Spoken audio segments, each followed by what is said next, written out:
Welcome to Indiana Newsdesk. I'm Joe Wren. Bloomington's downtown is rapidly changing as new apartments, hotels, and businesses go up. As the city continues to grow, many wonder what it could mean for affordability. As part of our City Limits project, we're answering your questions about the changing community. And one resident asked, what's being done to ensure there is affordable housing among the new apartments and home construction around town? Barbara Brozier seeks out the answer in part one of our series on affordable housing. When Kelly Toto moved her family to Bloomington for a better life, she wasn't prepared for the rent price that would come with it. $700 seemed outrageous. Back home, it was like $500 for a full house. Like most renters, she had no choice but to pay the price the market demanded. But her luck and her life changed when she moved here to Habitat for Humanity's Trailview neighborhood. I cried, I think, the first year every time I looked around at my house. The city and Habitat want to give more people an opportunity to own a home.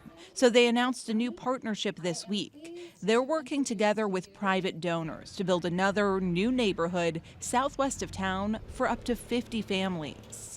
Osage Place will offer homes for new residents who have household earnings between 25% and 80% of area median income. The city will pay up to $800,000 in infrastructure costs associated with the project. It's the Hamilton administration's latest effort to address the lack of affordable housing in Bloomington. The need continues to be great.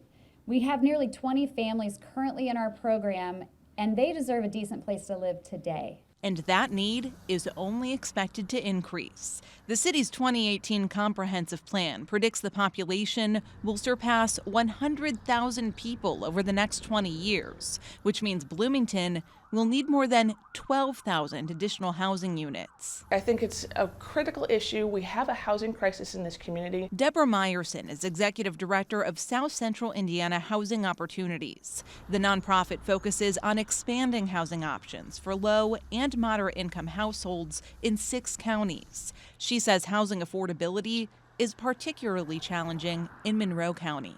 There's 2 ways to lower the cost of housing. It's either to make rent or housing payment less or to increase wages.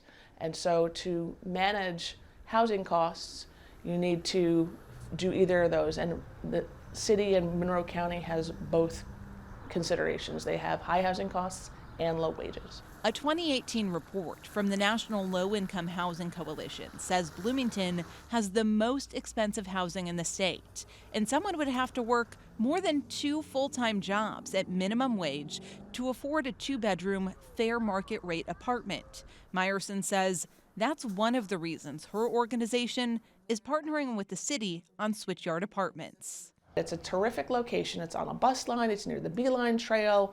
It's close to downtown. The 16 units will only be available to low-income households, and they're going up right next to Switchyard Park. The city is leasing the land to the nonprofit for just $1. One of the challenges when you build a beautiful new park, you create value all around it. Another way to say that is prices go up around a new park like that. And so one of our commitments was to figure out how do we make sure we don't gentrify, if you will, or we don't drive the mix of incomes that are there now away from that park. Another affordable housing complex is further along in Bloomington's Trades District, right next to the Beeline Trail. Beeline Heights will serve families at or below 60% of the area median income, with 2 units reserved for those below 50%. The city says that brings the number of affordable units it's added or rehabbed to more than 600. But it will take more to meet the need. We need more housing supply. We need more housing subsidies for lower incomes. We need to figure out how to build the housing for households that don't qualify for subsidies. So it's really important to look at, I think, from a comprehensive mode. That includes looking at the large number of residents who earn above the area median income and still struggle to make rent or mortgage payments. The city's comprehensive plan says more than 80% of Bloomington households spend nearly half of their annual income on housing and transportation. Hamilton says the public and private sectors have to work together to change that. Bloomington could get so expensive that you can become what's called a barbell city, where you have really high cost housing and you have really heavily subsidized housing, and you don't have a lot in the middle. Preventing that from happening, experts say, will require a solution that expands beyond the city's limits. Reporter Barbara Brosier joins us now to talk a bit more about the issue. So Barbara, is there anything that city officials can do, though, to help encourage affordable housing? They can, Joe, when these new developments or proposals come up, as they're evaluating them to see if they meet certain requirements, the city can ask a developer, hey, what are you going to do to help us with affordable housing? And there are a couple of options. One of them is the developer could actually do something with, the apartments they're building, like reserve a few units for affordable housing. But then there's this other controversial approach. The city created the Housing Development Fund under the Hamilton administration. And essentially, it allows developers to make a contribution to the city in lieu of offering affordable housing. And then the city uses the money from that fund to fund affordable housing projects. But like I said, it is a little controversial because some people say those contributions are a little unethical. But we've heard people say, well, if you build a lot of housing, it will bring rent prices and even housing prices down.